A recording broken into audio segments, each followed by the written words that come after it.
Emotional bankruptcy. This is what I want to talk about today in this podcast. It's a subject dear to my heart because I've had my share of difficulties with bankruptcies, whether emotional or financial. As a matter of fact, many years ago, I was going through a hard time with my finances and I had to declare bankrupt. At the time, I was very upset with that. I was shy to share that I've gone through this bankruptcy and kept it for myself. In hindsight, or going back, reflecting back on it, it was a difficult time for sure, but it was also a beautiful gift. Now, compare, financial bankruptcy, or how we typically interpret bankruptcy, to the subject of today, emotional bankruptcy. Well, let me tell you, I've dealt with that even before my financial bankruptcy, and that's even worse.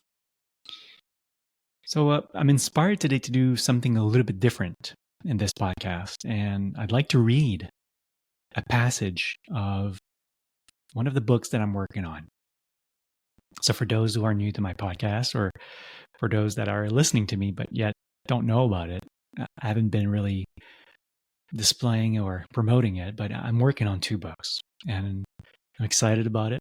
It's going well. Every time I sit down, something pours out of me, like it's not coming from me, and it's just thrilling. The first book is a traditional one about spiritual life, and the second one is more of a daily read type of book. I call it spiritual upliftment. And the passage I'm about to read comes out of this book that I'm working on. And it was inspired by a quote that I read from St. Francis.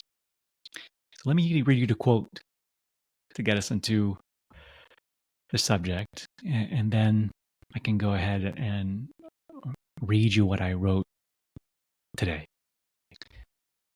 The quote goes as follows.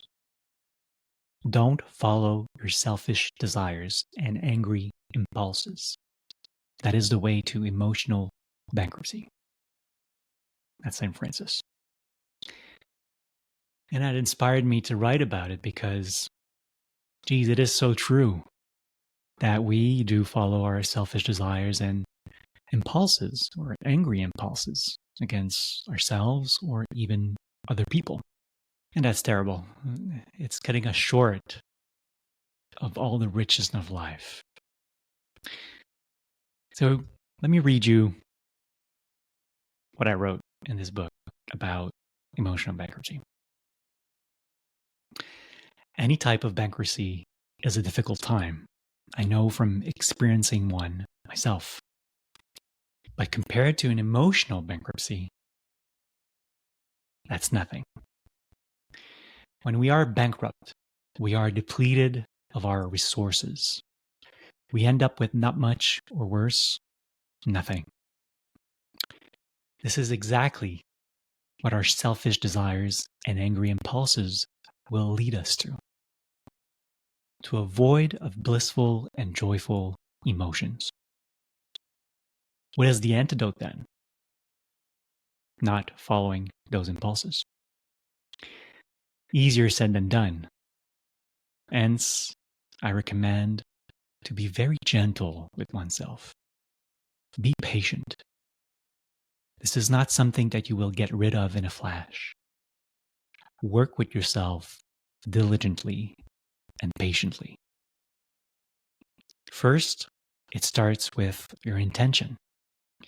Are you willing to let go of those behaviors and habits that bring you into such an emotional bankruptcy? If you're not truly ready, it won't work. You'll fall short and will remain in this vicious cycle of dealing with your ego, who's controlling your life. Once we have a firm intention, an unwavering one, to free ourselves from the grip of our ego, then we can get to work. Believe it or not, among all practices, whatever they might be, and as good as they are, there's one that remains crucial and pivotal. Noticing. Just notice. That is to harness the power of your consciousness, realizing what you are not, and guiding your actions with clarity.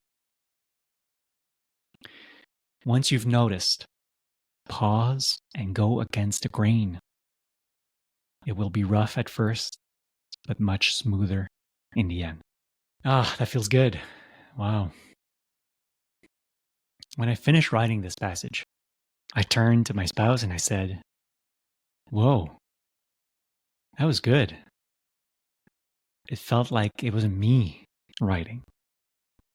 And when that happens, and you're a writer, you know that it's coming from the right place. So I'm not sure I want to dive into much more on the subject here, but instead just perhaps welcome you to rewind and give it another listen and let yourself be inspired by those words and see how you can incorporate it in your own life when you're dealing with your own emotional bankruptcy, whatever that might be, with whoever that might be, in any type of situations. Don't become your worst enemy. Take a step back, pause, do any practices that you fancy, whatever works for you, and notice, or just notice if you're capable. Be present, notice, and work with it.